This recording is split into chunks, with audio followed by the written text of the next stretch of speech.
안녕하세요. 이번 시간에는 전동기 기동장치 시공에 대해서 보도록 하겠습니다. 자, 전동기 기동장치 시공 이 단원에서는 우리가 이제 시동을 걸기 위한 여러 가지를 배워야 하는데요. 이번 시간에는 기동기의 작동 및 보호를 위하여 감시 제어 방식을 이해하고 기동기의 제어 특성을 검토해서 어떤 기동장치를 시공할지에 대해서 알아보도록 하겠습니다. 그리고 기동기가 이제 전동기 특성과 부하 운전 목적에 적합한지 확인해서 시공하도록 한번 배워보도록 하겠습니다. 그리고 이 기동기가 과전류, 그러니까 대전류를 사용하다 보니까 접촉에 의한 사고를 방지하기 위해서 회계 도면에 어떤 부분을 참고하고 그리고 접지 시설을 연결하는 방법에 대해서 알아보도록 하겠습니다. 먼저 유도 전동기의 기동 회로에 대해서 알아보겠습니다. 유도 전동기의 종류 같은 경우에는 회전자, 즉 이렇게 모터가 있죠. 모터가 있고 극이 있으면 이 안에 회전자, 즉 이 모터를 돌려서 토크를 발생하게 하는 회전자의 형태에 따라서 농형과 권선형으로 구분이 되며 이에 따라서 이제 기동 방식을 선정을 해야 합니다. 권선형 유도 전동기 같은 경우에는 2차 저항 기동을 이용해서 이제 기동을 하게 되고, 농용 유도 전동기 같은 경우에는 총 4가지 있었죠. 바로 직입 기동이라고 하는 전전압 기동, 그리고 감압 기동 중에서 이제 Y 데이터 변환시키는 Y 데이터 기동, 리액터나 기동 보선기를 이용해서 하는 기동 방법 총 4가지가 있었습니다. 1번, 2번, 3번, 4번 이렇게. 그래서 전전압 기동이나 감압 기동 같은 경우에는 크게 소형 전동기에서는 전전압 기동을 사용했지만 감압 기동은 이제 대용량 전동기를 사용할 때 사용한 기동 방식이었죠. 그리고 특수 기동 방식으로 이제 소프트 스타터 그리고 인버터를 사용하는 기동 방식들이 있습니다. 아래 표 2-7에 나온 거는 이제 회로 구성도를 이제 나타내는 걸로, 첫 번째로 Y 데이터 기동에 대해서 배우겠습니다. 우리가 전자 기초를 배웠다면 알다시피 Y 결선과 데이터 결선은 약 루트 3배만큼 차이가 있습니다. 루트 3배만 차이가 있기 때문에 이 결선 방법을 바꾸는 걸로 기동 전류를 만들어내는 게 Y 데이터 기동입니다. 즉 루트 3배만큼 전압을 떨어뜨려서 기동 전류를 작게 한 다음에 시동이 걸리고 나면 다시 원래 전압으로 돌리는 방식입니다. 그래서 처음에 이제 Y 결선으로 되어 있는데 우리가 상에다가 RST 성을 따라가면 R상은 먼저 Z1번으로 따라가서 여기 쭉 따라가다가 Y 결선 스위치 부분에 연결이 되죠. 그리고 S상은 Z2번, 번호 적어줍시다. Z2번에 따라가서 여기 첫 번째 스위치를 거쳐서 여기 한 점에서 만나게 됩니다. 마지막으로 T상도 쭉 따라가다가 Z3번 모터를 거쳐서 가운데 스위치로 한 선에서 연결됩니다. 즉 이거는 RSA 3개의 선이 있다면 Z1번 그리고 Z2번, 아이고 너무 그림이 작네요. 다시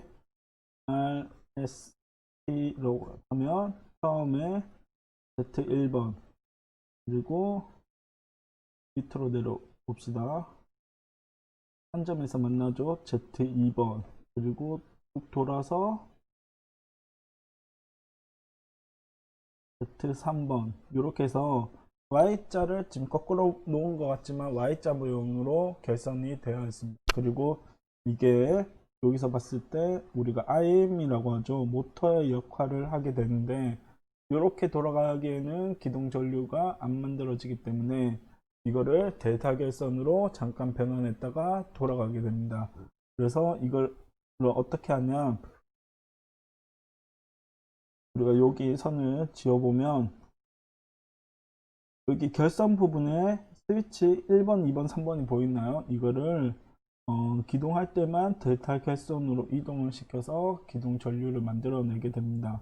그래서 우리가 스위치를 바꾸게 되면 어떻게 되냐? 여기 1번, 2번, 3번에서 1번 선은 쭉 따라가다가 세 번째 스위치를 거쳐서 가는데 여기에서 밑으로 내려가게 되죠. 그래서 1번 하에서는 T상으로 들어가게 됩니다. 옆에 다시 등가에서 그리면 RST가 있으면 R에서 나온 이제 선이 Z1번 모터를 통해서 T상으로 들어가게 됩니다. 그리고 S상에서 나온 선은 Z2번을 통해서 S상에서 나온 선은 Z2번을 통해서 어디로 가나 봤더니 첫 번째 스위치를 통해서 쭉 돌아가서 R상으로 가게 됩니다. 아이고, 반대로 들어갔네요. 그리고 마지막으로 T상으로 들어갔던 선은 Z3번 모터를 통해서 어디로 가냐? 가운데 스위치를 통해서 S상으로 들어가네요. 이렇게 되고 이 등가 회로를 우리가 조금 더 보기 좋게 펼치면 R상이 제일 위에 가 있다 치고 그 다음에 T상 그리고 S상이 있다고 하면 R상에서 나온 게 왼쪽에 Z1번 오른쪽에 나온 게 Z2번 맞죠? 그리고 이게 쭉 내려오다가 T상이 Z1번이랑 연결되네요. 그리고 S상이 Z2번이랑 연결이 되고 그리고 Z1과 Z2 사이에 Z3번이 있게 되고 즉 아까 모양이랑 다르죠. 아까는 Y자를 거꾸로 놓은 듯한 모양이었는데 이번엔 삼각형 즉 데이터 결선으로 변형이 됩니다. 이렇게 결선 모양을 바꿔서 만드는 게 Y 데이터 기동 방법이고 회로도는 이렇게 구성이 되어 있습니다. 자, 그 다음 회로를 보겠습니다. 그 다음은 이제 요 다음부터는 조금 쉽습니다. 리액터 기동은 어떻게 하냐? 우리가 딱 봐도 보이죠? 여기가 모터 전동기가 있는 부분이고 그리고 S1, S2 우리가 스위치를 뒀습니다. 그래서 여기 코일처럼 보이는 부분이 리액터고 리액터가 이제 우리가 삼상 전류의 이제 교류 신호를 이렇게 저항 성분으로 바꾸게 되면 이걸로 이제 기동을 하고 기동이 되고 나면 이제 전류가 확 떨어지기 때문에 이때 요 스위치로 바꿔서 정상 동작을 하는 기동 방식입니다. 이 리액터 기동 방식에 조금 더 업그레이드 판이 이제 기동 보상기 방법인데 방식은 똑같습니다. 기동 보상기를 거쳐서 모터에 전력을 공급해서 기동을 하고 어느 정도 이제 정상 동작하게 되면 스위치를 전환시켜서 여기 스위치가 보이죠? 스위치를 전환시켜서 정상 동작하게 하는 게 기동 보상기 기동 방법입니다. 마지막으로 인버터 기동이라는 게 있는데 인버터 기동은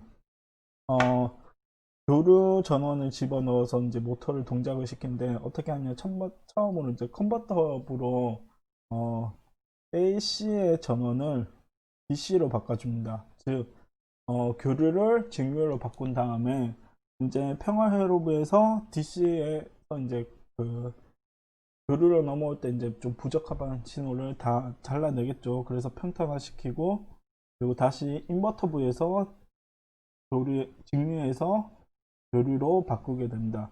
이 전체 과정을 제어 회로부로 이제 오타가 있네요. 제어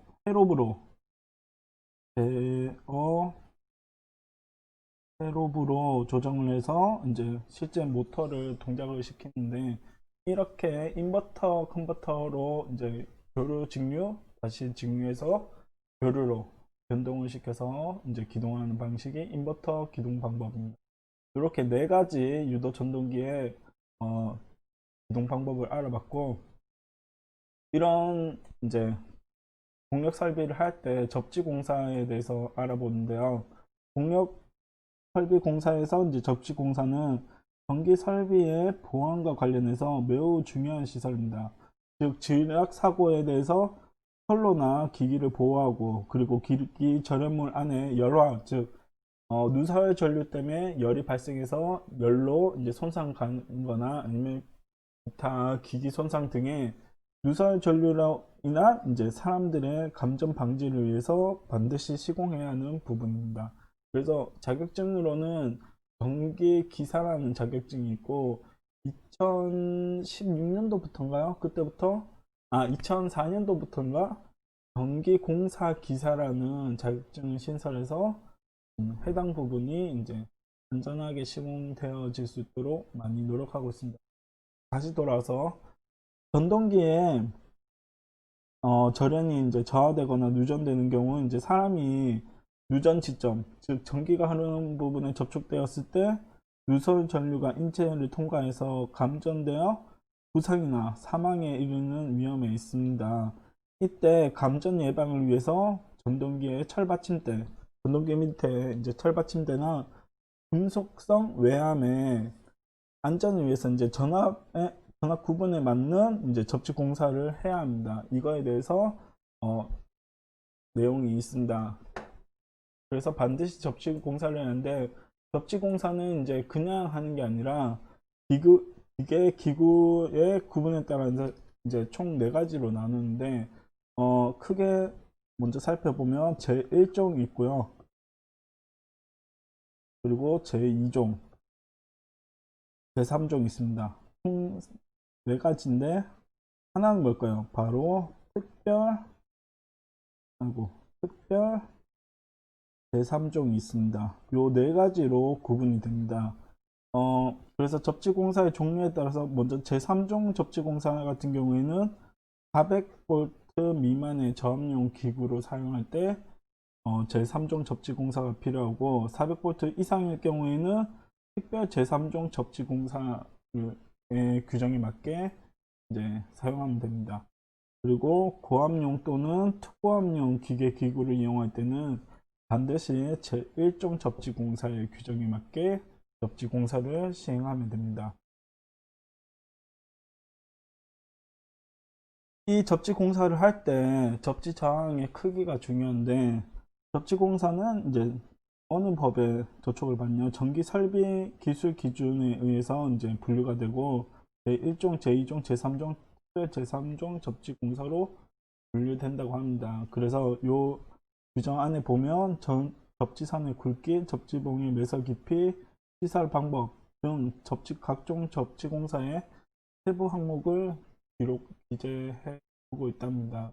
우리가 지난 시간에 수행평가도 그렇고 그 내용에 보면 해당 내용들이 잘 정리가 되어 있으니까 지난 영상 한번 살펴봐 주시고요.